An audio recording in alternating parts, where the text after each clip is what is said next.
And on to other stories tonight. Sex and seniority. That is the topic of tonight's angle.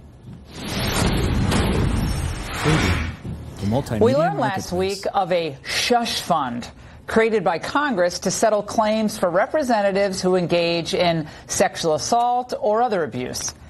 It's paid out over $17 million so far. We thought it was $15 million a couple days ago. And the names of the members and other workers on Capitol Hill that are involved in this are all under wraps. Until we and other outlets began to shine light on the Office of Compliance, most members of Congress didn't even know it existed. And therein lies the problem. When the government is this large and this unwieldy, mischief is bound to follow, both personal and professional. And soon no one is looking out for the people. They're just looking to cover themselves. And representatives, well, they settle into their positions of power, and year after year, term after term, they tune out their constituents. And pretty soon, they're taking orders from the swamp rather than the people. So if we want to end the corruption and move legislation on Capitol Hill, we need the old-timers to do the decent thing and begin to retire. John Conyers is the most potent example. The congressman who has just been charged this week with sexual harassment by 2 women so far in 2 days is 88 years old. He has held his congressional seat for 52 years. So LBJ was president, and the film Mary Poppins was released the year he was elected. Now, it's just time for John to go fly a kite, too. And he's not alone. Remember that song? Congressman Louise Slaughter, Democrat from New York, is also 88. She's been in Congress for 33 years.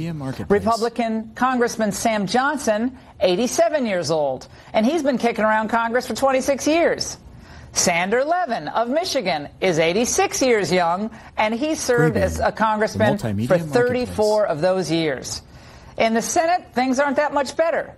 California Senator Dianne Feinstein, otherwise known as Di-Fi, is 84 years old, looking great, though. And she's held the seat for a quarter of a century.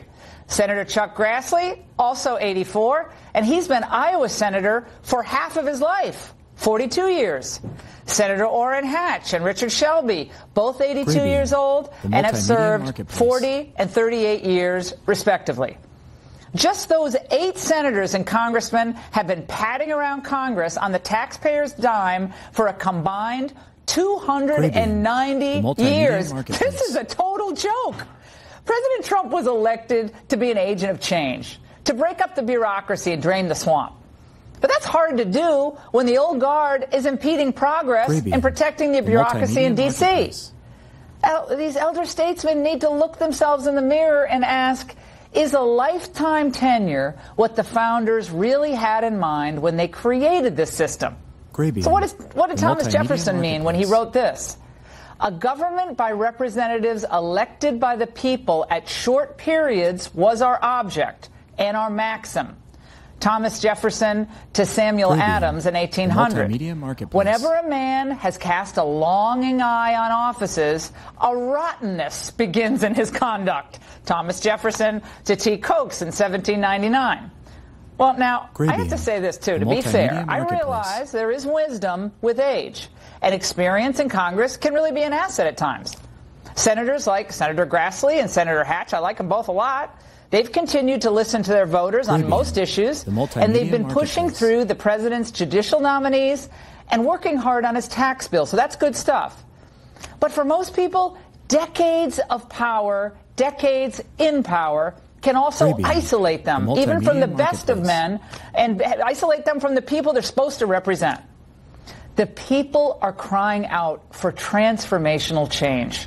And the president is the impatient agent of that change. But to make it a reality, these incumbents, who have remained long past their expiration dates, have got to step aside. Let's get some new blood in there and some new ideas into the halls of Congress. And by the way, again, to be fair, there are some younger senators, a la Ben Sasse, Cory Gardner, and Jeff Flake, who've gotten pretty good themselves, pretty young, too, at ignoring the will of their own voters. Amidst the calls for Al Franken and Roy Moore to step aside, I have a call of my own tonight It's time for the dinosaurs of Washington who refuse to press the president's agenda to step aside and lumber off into the sunset. If they're not going to return power to the people, they need to go now. And that's the angle. And now on to our top story.